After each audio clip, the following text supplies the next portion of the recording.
Welcome back to the Grambling State Dynasty, guys. Before we get started, you know what we got to do. Smash that thumbs up button. Subscribe if you're brand new. And don't forget to hit those links down in my description. Follow your boy on Facebook, Twitter, and IG at Big C Got Game.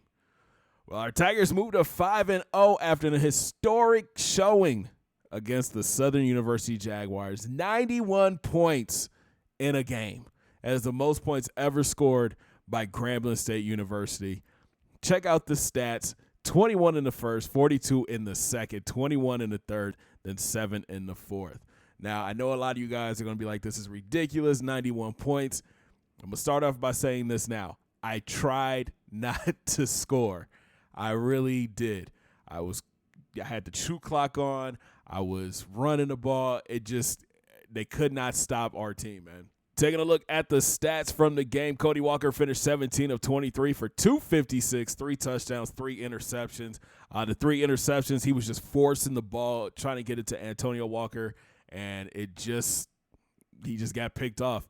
He tried to throw it deep a couple times too, and he got picked off. So that's something we have to work on moving forward.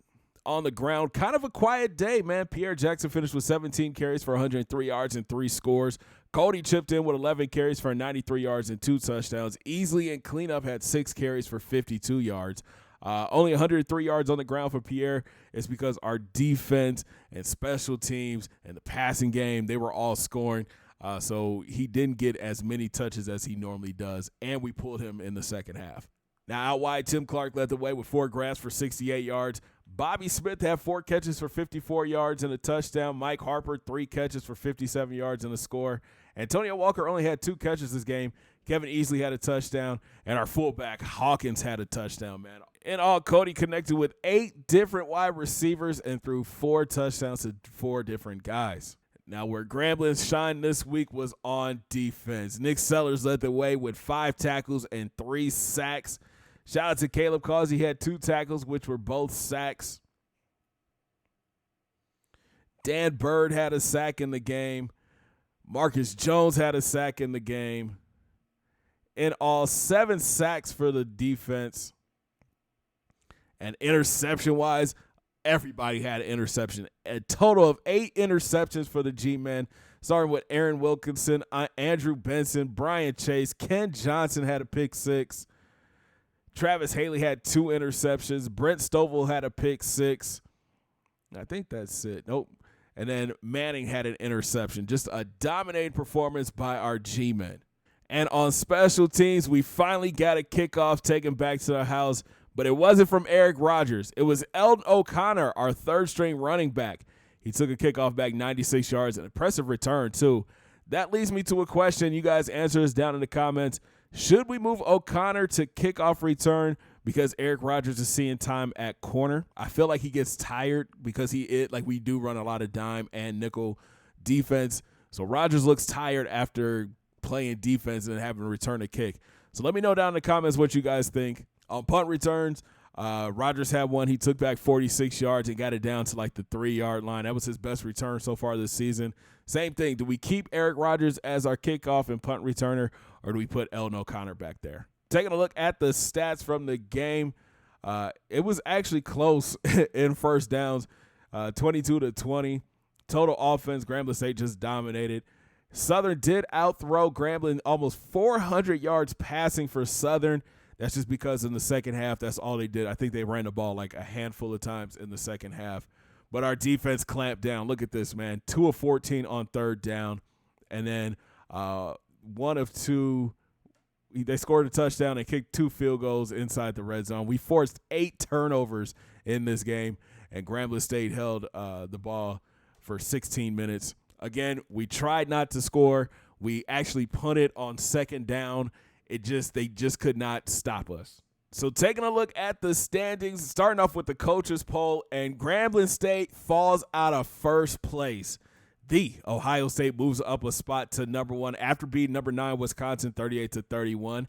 Grambling falls to number 2. Texas falls a spot to 3. Oklahoma's up a spot to 4.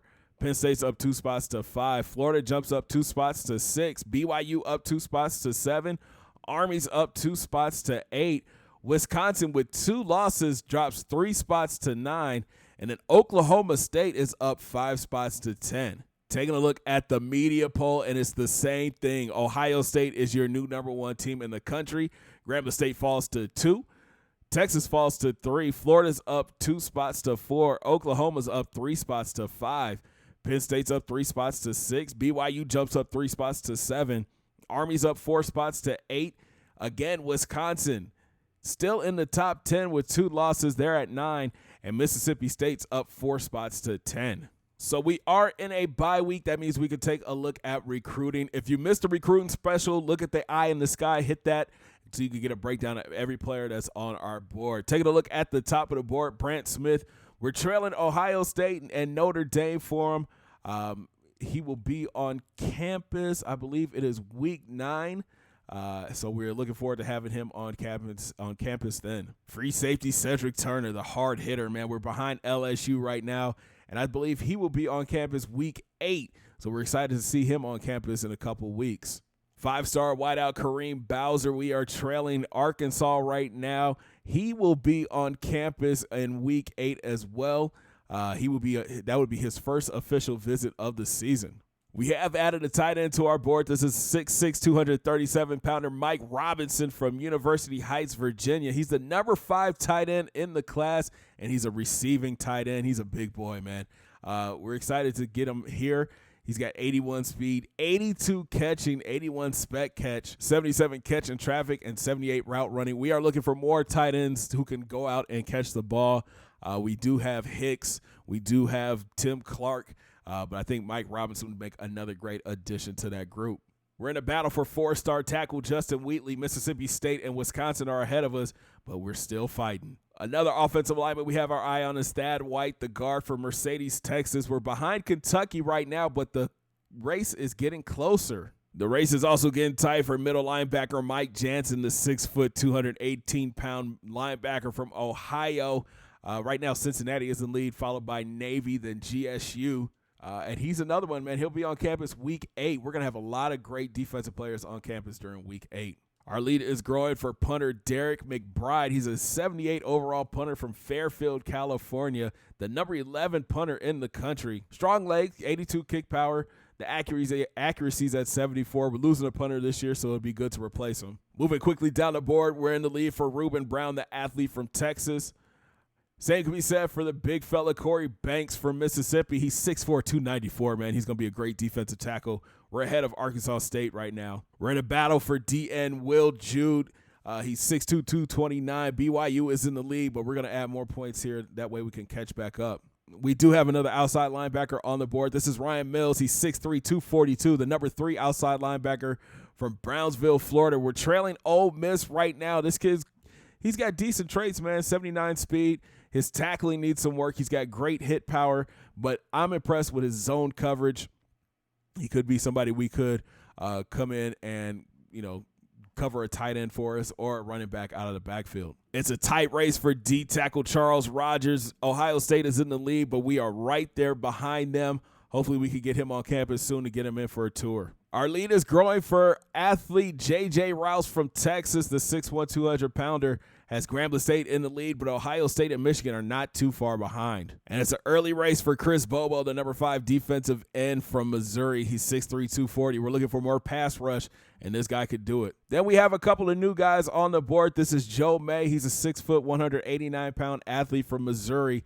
Right now, we are at the bottom of his list, but the list is short, and we can make up some ground. Now, Joe is a gem. He can't play quarterback, but I would prefer to see him out at like wide receiver because of his catching, his route running, spec catch, and catching traffic. Also on our board is athlete Maurice Johnson. He's 6'2", 240 from Shelby, Ohio. He has Grambling State as his number 1 team. And, he's got some solid traits too, man. 82 speed, 88 acceleration, 81 tackle, 81 hit power. He's built like a linebacker, and we are looking for more linebacker depth. And our lead is growing for JUCO transfer Bill Temple, the 6', 203-pounder from Hot Springs, Arkansas. So that's a look at recruiting for this week. If you guys want to stay up to date with everything that's going on at GSU, make sure you follow me on Facebook, Twitter, and IG at Big C Got Game. So we sim ahead and we get ready for what's being dubbed the game of the year. Number 1 versus number 2. Our Grambling State Tigers hit the road to take on the Ohio State at the Horseshoe. Now, Ohio State comes in 5-0 after beating FCS, Southern, Minnesota, Wisconsin, and Nebraska last week 30-10.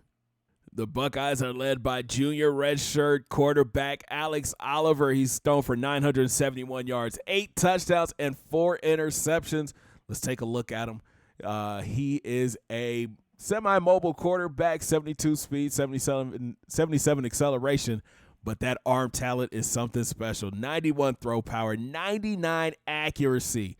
So our DBs are going to be in for a long day. In the backfield, senior Joe Robertson leads the team with 88 carries for 588 yards and 8 touchdowns, followed by Oliver. He's a rusher, 308 and a score. Then you have the power back, Jeremy Smith, 195 yards and 2 touchdowns. Out wide, Drew Brooks leads the way, 18 catches for 274 yards and 4 touchdowns. Then you have tight end Ricky Hall. He's second on the team, 15 grabs for 174 yards and 2 scores. Mike Reese, who's injured, he's third on the team, 13 catches, 172. And another tight end, Mike Howell, 11 catches for a 142. They've got to have a better wideout than this. Hold on, 82, 88, 79, and yeah, wow.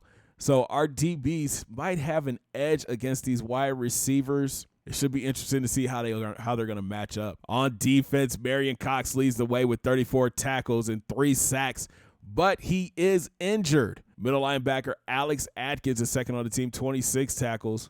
Then you have DN Ryan Pino, 25 tackles and 2 sacks. Cox with 3 sacks leads the team, Pino with 2. Then you have Atkins with 1.5. Wright and Fowler, Rowe, Collier each have a sack apiece. And in the secondary, you have Chaz Wiley, the 6'4", 178-pound corner, senior corner from Chattahoochee, Florida. Wow. 3 interceptions leads the team. Then you have free safety Aaron Turner. He's got 2 interceptions. And Ryan Jones has 1 interception. So let's dig a little deeper into this Buckeye squad. So let's start off in the wide receiving group. And I like our matchup, man. With Reese being out, their highest wideout is an 83 overall. But he is fast. He's got 94 speed. And then Howell has 94 speed, too. He's a freshman.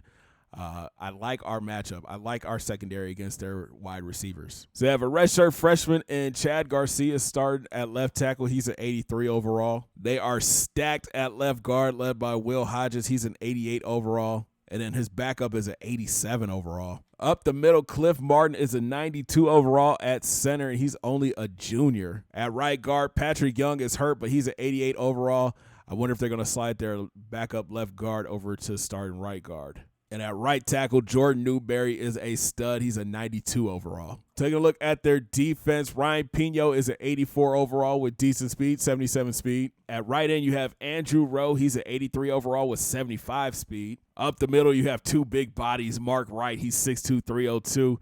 He's an 88 overall. And then you have Victor Collier. He's 6'4", 302. He's got 66 speed and 87 strength. In the linebacking group, Marion Cox is the team's best player, but he is out this week. He's a 97 overall. Thank God. Look at that speed. 91 speed, 97 acceleration. At middle linebacker, Alex Atkins is a beast. 94 overall, 92 speed, 86 agility, 89 acceleration. And then his backup is Adam Bryan. He's an 84 overall. And at right outside linebacker, you have Brandon Fowler. He's an 87 overall, 91 speed, 85 agility, and 99 acceleration. This linebacker group is fast. In the secondary, Chaz Wiley leads the way. He's a 90 overall with 95 speed. Then you have Robert Calhoun, an 89 overall with 93 speed. Harold Johnson is their nickel corner. He's an 85 overall and is 89 speed. And then Aaron Leak, a true freshman, 80 overall, but he has 96 speed. They're pretty impressive at corner. They could be at least 4 or 5 deep. In the deep secondary, though, Aaron Turner is the man. 93 overall, 98 speed, 89 agility, 99 acceleration. We have to keep our eye on number 20. And then at strong safety, you have Gary Sparks. He's an 87 overall. He's the hard hitter of the group. 82 speed, 82 agility, 84 acceleration. Trey Matthews is their kicker, and their punter is Brian Baldwin. He's a stud. So it's being dubbed the game of the year. Number 1, Ohio State versus number 2, Grambling State. And Kirk is rolling with the Tigers. Thanks for watching, guys. Make sure you smash that thumbs up button. Subscribe if you're brand new. Don't forget to hit that bell and join the Noti Squad. And while you're at it, hit those links down in my description. Follow your boy on Facebook, Twitter, and IG at Big C Gat Game. And we'll talk from the shoe as number 1 takes on number 2. Have a great day, guys. 2 fingers in the air. Peace.